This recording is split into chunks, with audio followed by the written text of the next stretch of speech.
Մասիս լեռը մեր մշակույթի մի մաս դուք համարում եք։ Բնականաբար դա իմ մշակույթի մաս է կազմում։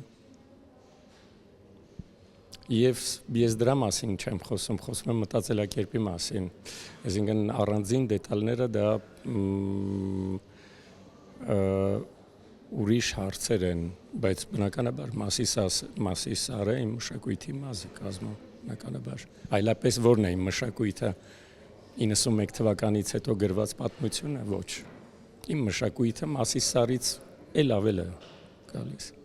Բայց այսօր իշխանությունները պնդում են, որ մեր լեռը արագացն է, ոչ թե Մասիսը եւ Մասիսը Թուրքիայի տարածքում է, պետք չէ պատրանքներով ապրենք։ Դրանք տարբեր, կարծում եմ, խնդիրներ են եւ կարծում եմ, որ կառավարությունը իր ընտրություններն է անում,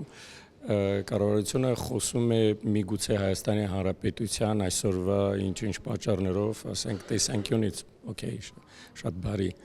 բայց եթե խոսում ենք հայ մշակույթի մասին, հայ մշակույթը դա շատ ընդգրկված երևույթ է, որը կարող է նաև ձևավորված լինի եւ ձևավորվել է նաև այն շրջանում, երբ որ Հայաստանը պետություն չի ունեցել, ինչ անենք, ուրեմն մոռանանք այդ մշակույթը,